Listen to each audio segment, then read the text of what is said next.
Nation of Fitin10, it is day 5. And before I get into the topics that I want to address today, a couple things that I've seen from your diary, your food diary, that is, your entries that you've been sending me. Kudos to those who've been sending it to me, because I'm always going to give you some feedback. There's always certain things that I see, whether it's related to food choices or the way you're measuring or how you're accounting for things. So kudos to you for sending those in. On that note, when it comes to protein powders, I'm going to highly recommend that you use a pharmaceutical grade protein.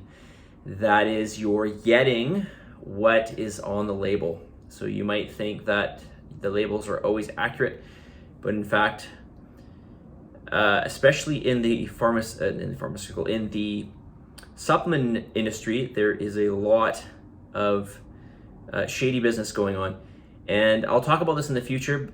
As to how certain protein powders, or why certain protein powders can appear to be decent quality when in fact they are much lower quality. There's a lot of things that manufacturers do to lower the quality without letting you know and without being discreet on their labels. So go for a pharmaceutical grade protein powder, ATP Lab or Magnum Nutraceuticals. I carry both of those. Those are both pharmaceutical grade. That is, what's on the label matches what's in the product.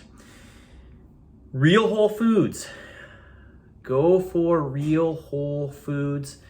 I say real whole foods because you're getting a lot of bang for your buck when it comes to the calories.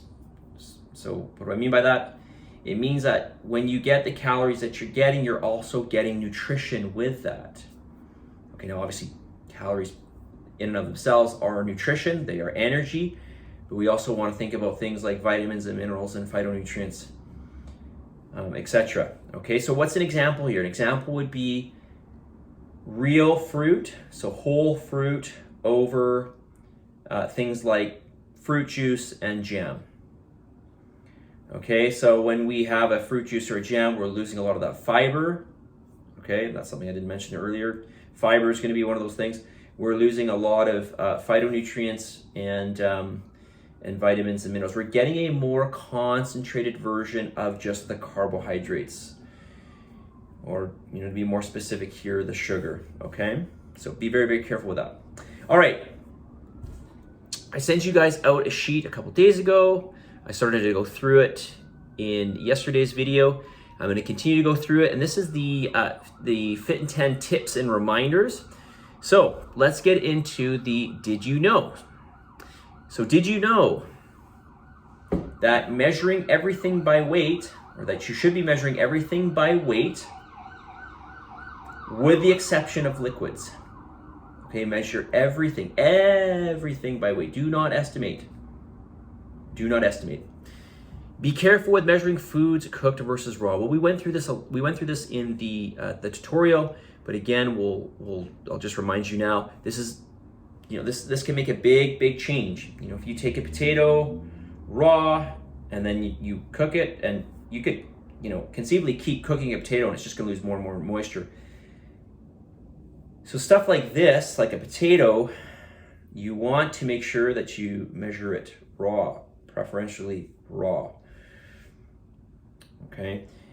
At the very least, if you cook it and you weigh it, whatever food it is, try to find an entry that accurately reflects it. Remember, try to find an entry that's got that little shield beside it. I think it's a green shield with a white check mark in it.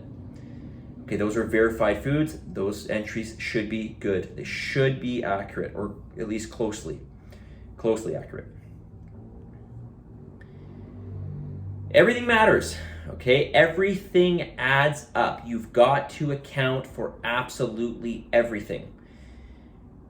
And so this means entering everything in your journal as accurately as what is actually happening in reality.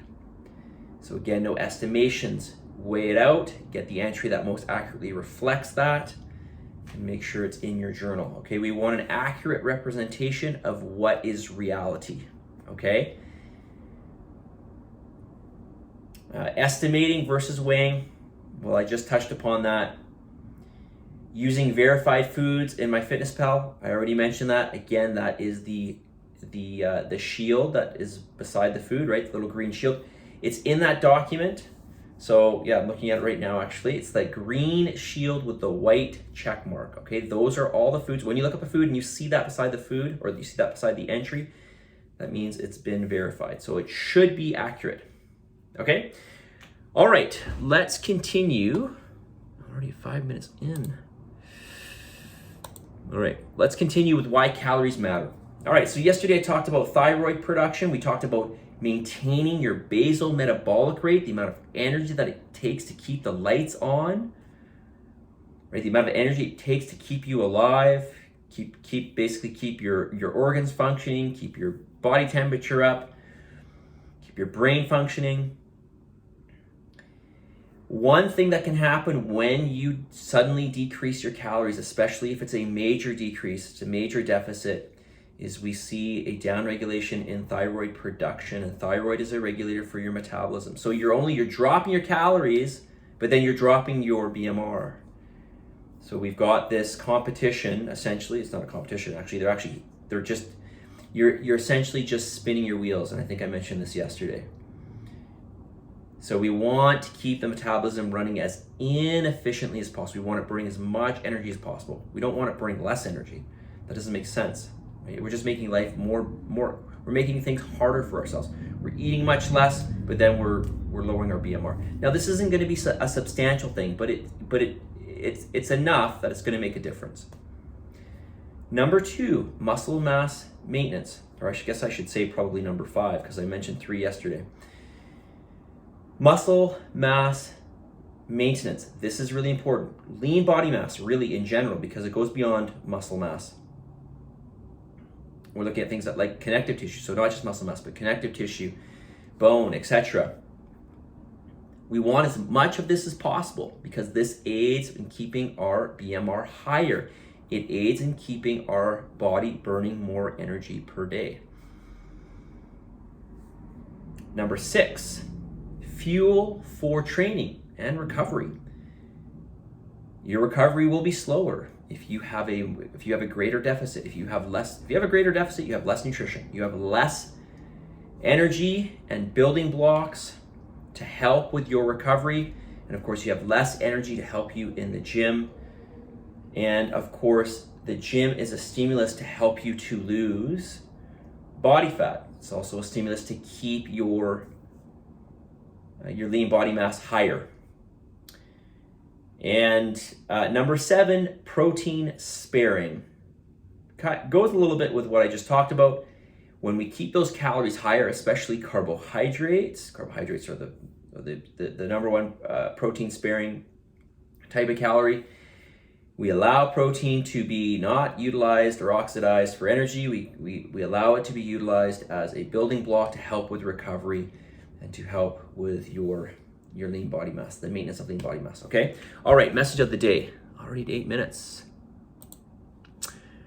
Okay, what is today's message of the day?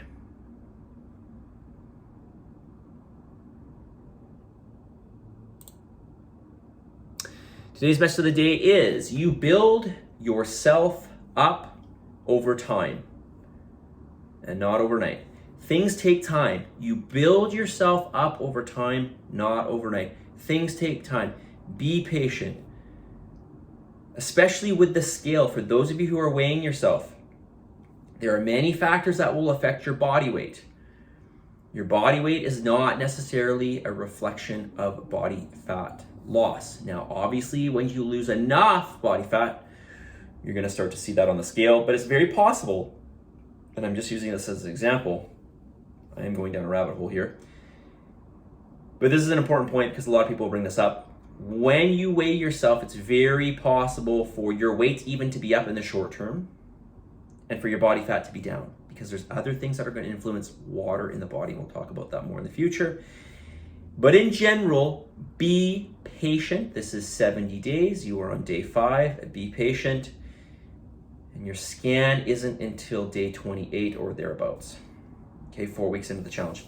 Okay, you build yourself up over time. This goes along with your journaling and learning. So if you're making mistakes or if you see me sending you back feedback, don't think of this as a negative thing.